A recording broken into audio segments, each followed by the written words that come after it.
विजय वडेट्टीवार बोलतायत, थेट जाऊया.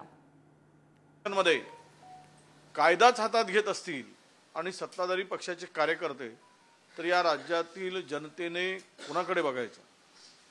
खरं म्हणजे त्यावेळेस म्हणत होते कुठे नेऊन ठेवला महाराष्ट्र माझा, आता तीच वेळ आली कुठे खड्ड्यात घातला महाराष्ट्र माझा, अशी परिस्थिती राज्यामध्ये आलेली आहे.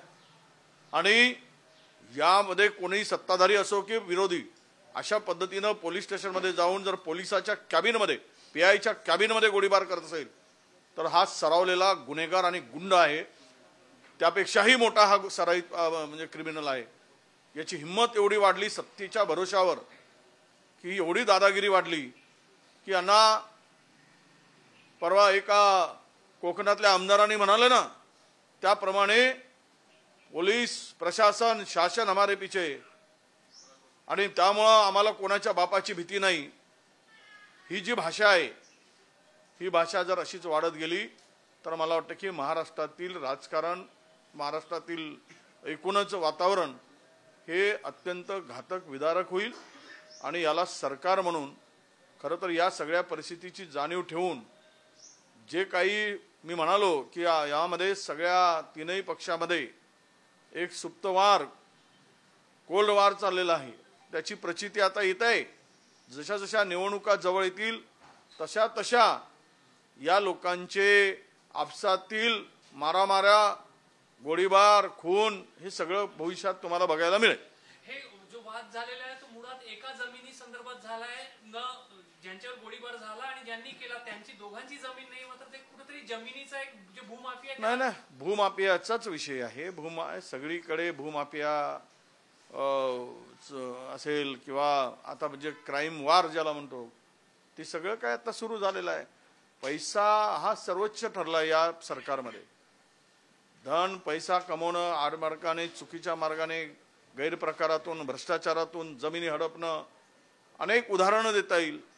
आता हे तर तेही मुख्यमंत्र्यांच्या जिल्ह्यात हे होणं आणि मुख्यमंत्र्यांचे कार्यकर्ते एका बाजूला आणि आमदार एका बाजूला, तर आपण अंदाज घ्या पुढच्या निवडणुकामध्ये काय होईल याचा अंदाज महाराष्ट्रातील जनतेने घ्यावा. त्यांनी गोळीबार केल्याचे आमदार म्हणतात की मुख्यमंत्र्यांनी ही गुन्हेगारी पोसून ठेवली. असं हे आमदारांनी गोळीबार करायचा आणि मुख्यमंत्र्यांनी गुंड पोसलेत. गुंड तर मला सगळी बाजूलाच दिसत आहेत.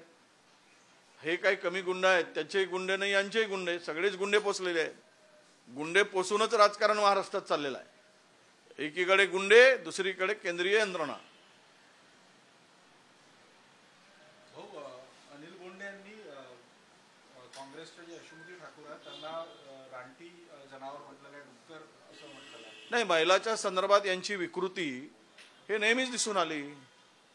महिला पैलवानांच्या त्यांच्या महिला पैलवानांचं ज्या पद्धतीनं शोषण झालं त्यावेळेस त्या खासदाराला पाठिंबा घालणारी हीच वृत्ती आहे.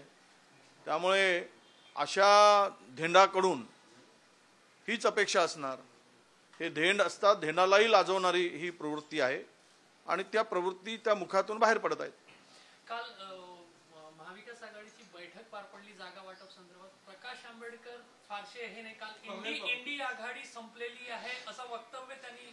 पण ते इंडिया आघाडीपेक्षा ते असंही म्हणालेत की महाविकास आघाडीमध्ये आम्ही आहोत आणि आम्ही सकारात्मक आहोत. तुम्ही त्यातला निगेटिव्ह काय घेता? पॉझिटिव्ह घ्या. बैठकीत आले, चर्चा झाली, चर्चेची फेरी एक संपली, दुसरी फेरी सुरू होईल. ज्यावेळेस जागा वाटप एका झटक्यात काही होत नाही. 2 भावाचं जमिनीचं वाटप असेल तरी त्याला 5 वेळा मोजणी करावी लागते.